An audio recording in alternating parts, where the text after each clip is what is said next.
BRK news ఛానల్‌లో video చూస్తున్న ప్రేక్షకులందరూ నమస్కారం అండి. ఈ యొక్క మూలిక వైద్యం అనేది వంశపార్యంగా మా పూర్వీకుల నుంచి వచ్చింది. నా పేరు రమేష్ బాబు. మాది నల్లమల్ల గిరిజన ప్రాంతం. ఈ యొక్క వైద్యం మా పూర్వీకుల నుంచి వంశపార్యంగా చేస్తున్న వైద్యము. ఈ వీడియో ద్వారా చాలామందికి ఏర్పడేటటువంటి సమస్యలు శుక్రకణాలు తగ్గిపోతుంటాయి.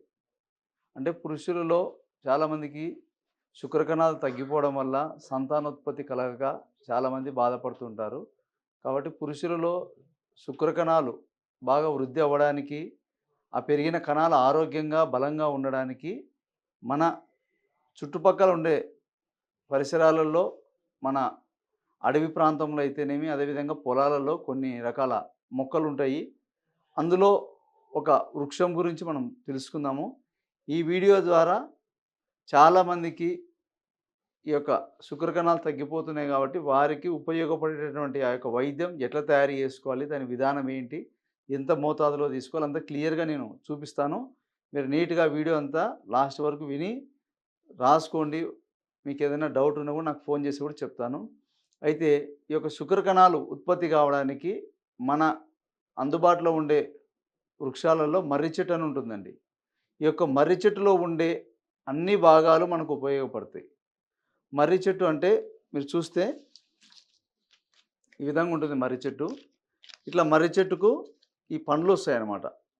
ఈ పండ్లతో మనకు ఎంతో ఉపయోగాలు ఉంటుంది. ఒక శుక్రకణాలే కాదు, చాలా రకాల వ్యాధులకు మనకు ఉపయోగపడతాయి. ముందు వీడియోలలో కూడా వీటి గురించి నేను తెలియజేస్తాను. ఈ శుక్రకణాల ఉత్పత్తికి ఈ మర్రి పండ్లు ఎంతో అద్భుతంగా ఉపయోగపడతాయి. ఈ యొక్క మర్రి పండ్లను మనం ఏం చేయాలంటే తెచ్చి నీడలో ఆరబెట్టాలి. కేవలం మర్రి పండ్లు అంటే బాగా ఇట్లా మాగినప్పుడు తెచ్చుకోవాలి. తెచ్చుకొని బాగా నీడలో ఆరబెట్టి మనం వాటిని పొడి చేసుకొని పెట్టుకోవాలి. అదేవిధంగా మర్రి ఊడలు ఉంటాయండి. ఇట్లా మర్రి ఊడలు, ఈ విధంగా లేత లేత మర్రి ఊడలు, ఇట్లా లేత లేత మర్రి ఊడలు తెచ్చి వీటిని కూడా నీడలోనే ఆరబెట్టాలి. నీడలో ఆరబెట్టి వీటిని కూడా పొడి చేసుకోవాలి. మనం ఈ యొక్క మోతాదు ఎట్లా తీసుకోవాలంటే, మర్రి పండ్లు ఉంటుంది కదా, మర్రి పండ్లను వచ్చేసి ఒక 100 గ్రాములు అనుకోండి దాని చూర్ణం. అంటే నీడలో ఆరబెట్టినటువంటి మర్రి పండ్ల చూర్ణం 100 గ్రాములు పొడి చేసి పెట్టుకోవాలి. అదేవిధంగా ఒక 50 గ్రాములు మర్రి ఊడలు చూర్ణం చేసి పెట్టుకోవాలి. వీటితో పాటుగా మనకు అవకాశం ఉంటే చెట్లకు, మనకు మర్రి చెట్లకు చూస్తే ఇట్లా లేత లేత కొనలు వస్తాయి. మామూలుగా పండ్లు కాకుండా ఓన్లీ ఆకులు ఉండే సీజన్లో అయితే, అంటే ఫ్రెష్గా మనకు వర్షాకాలం కానీ చలికాలం టైంలో పండ్లకు ముందు లేత లేత చిగుర్లు వస్తాయి ముందర. వాటి కొనలు కూడా మనం తీసుకోవచ్చు. వాటి కొనలు కూడా మనం ఆరబెట్టుకోవాలి. అవి ఒక 50 గ్రాములు కూడా కలుపుకోవచ్చు.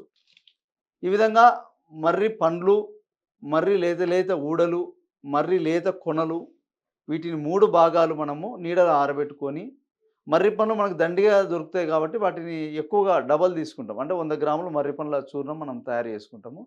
మర్రి ఊడలు ఒక 50 గ్రాములు, మర్రి లేత లేత కొనలు ఒక 50 గ్రాములు. వీటన్నిటిని కలుపుకోవాలి మనం. కలుపుకొని వాటికి దాంట్లో హాఫ్ అంటే ఇవంతా చూర్ణం ఒక 200 గ్రాములైతే అందులో ఒక 100 గ్రాములు కండ చక్కెర. కండ చక్కెర అంటే మీకు ఈ విధంగా కలకండ. వీటిని కండ చక్కెర అంటారు, మిశ్రి అంటారు. మనకు షాపులలో కూడా దొరుకుతాయి ఈ యొక్క కండ చక్కెర, కలకండ. ఈ యొక్క కండ చక్కెర కూడా తెచ్చుకొని నీట్‌గా పొడి చేసుకొని అది ఒక 100 గ్రాములు పక్కకు పెట్టుకోవాలి. ఫైనల్‌గా మనకు ఇవన్నీ కలిపితే 300 గ్రాములు అవుతుంది పౌడరు. ఈ యొక్క టోటల్‌గా తయారైనటువంటి పౌడర్ వచ్చేసి ఈ విధంగా వస్తుందన్నమాట మనకు. ఇట్లా పౌడర్ తయారవుతుంది. ఈ పౌడర్‌ని మనకు ఇట్లా కలకండ ఈ 2 ఇట్లా కలుపుకోవాలి. ఈ విధంగా 2 మనము మిక్సింగ్ చేసి పెట్టుకుంటే ఇట్లా పౌడర్ తయారు చేసుకొని, ఈ పౌడర్‌ని మనము పాలలో కలుపుకొని తీసుకోవాలి. ఇది ఎట్లా దాన్ని కలుపుకునే విధానం నేను చూపిస్తాను చూడండి. అయితే మీరు ఇక్కడ చూసినట్టయితే ఫస్టు కొద్దిగా మర్రి పాలు, మనకు మామూలుగా పాలు ఉంటుంది కదా, పాలు ఇంట్లో మనం తాగే పాలు, అంటే ఆవు పాలు కానీ, గేదె పాలు కానీ, బర్రె పాలు ఏవైనా కానీ పాలన్నమాట. పాలు తీసుకొని కొద్దిగా అందులో మనం తయారు చేసుకున్న పౌడరు, అంటే మర్రి పండ్లు, మర్రి లేత లేత కొనలు, మర్రి ఊడలు అంతా కలిపిన పౌడరు ఒక హాఫ్ స్పూన్ అనుకోండి, అది పాలలో వేసుకోవాలి. అయితే మనకు ఇట్లా టోటల్‌గా తయారు చేసుకున్న పౌడర్‌లో కొద్దిగా కండ చక్కెర కూడా మనం కలిపేసుకొని మొత్తం ఇట్లా మనం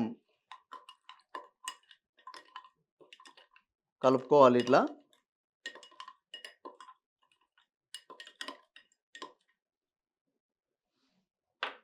ఇట్లా మనము కలుపుకొని దీన్ని మనం రెగ్యులర్‌గా డైలీ పరగడుపున అంటే బ్రష్ చేసిన వెంటనే ఏం తినకూడదు. టిఫిన్ ఏం చేయకుండా ఖాళీ కడుపున మనం ఇది తాగాలి.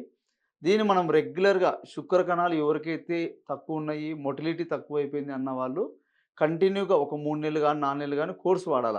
ఫస్ట్ రిపోర్ట్ చెక్ జేసుకోండి. రిపోర్ట్ చెక్ జేసుకున్నాక మెడిసిన్ వాడండి. ఒక 40 డేస్ వాడిన తర్వాత మళ్ళా రిపోర్ట్ చెక్ జేసుకోండి. మీకు చాలా వరకు ఇంప్రూవ్‌మెంట్ అయితది. కొంతమందికి పూర్తి జీరో గూడా పడిపోయి ఉంటాయి. వాళ్ళకి గూడా ఉత్పత్తి అయితాయి. కానీ వాళ్ళకి ఎక్కువ టైం తీసుకుంటుంది కొద్దిగా. కానీ రెగ్యులర్‌గా మటుకు వాడుతూ ఉండాలి. దీంతో పాటుగా కొద్దిగా వేడి వస్తువులు తగ్గించుకోవాలి. మసాలా ఫుడ్ గానీ, చికెన్ తినడం గానీ, మందు తాగడం ఇలాంటివన్నీ తగ్గించుకొని, కొద్దిగా ఎక్కువగా మనకు ఈ మొబైల్ వాడకము, ఇవన్నీ తగ్గించుకొని బాగా నిద్రపోవాలి. ఇట్లా మనం కొన్ని పాటిస్తూ ఫుడ్ ఐటెమ్స్ మంచి మంచి ఆహారం తినుకుంటూ, ఈ యొక్క మెడిసిన్ రెగ్యులర్‌గా వాడుకుంటూ ఉంటే శుక్ర కణాలు అద్భుతంగా మిలియన్‌లలో పెరిగిపోతాయి. కాబట్టి అద్భుత వైద్యం ఎంతోమందికి అనుభవంతో ఇచ్చినటువంటి వైద్యం. కాబట్టి ఈ యొక్క వైద్యాన్ని ఉపయోగించుకోండి. తయారు చేసుకొని మీరు కూడా మీ అనుభవాన్ని మాకు తెలియజేయండి. మీకేదైనా డౌట్లున్నా, ఏదైనా ఫోన్‌లో మాట్లాడాలంటే కూడా నా కాంటాక్ట్ నంబర్ ఉంటుంది స్క్రీన్ పైన. ఫోన్ చేస్తే కూడా మీకు తెలియజేస్తా అండి. ఈ యొక్క అవకాశం ఇచ్చిన ప్రేక్షకులందరికీ నమస్కారం.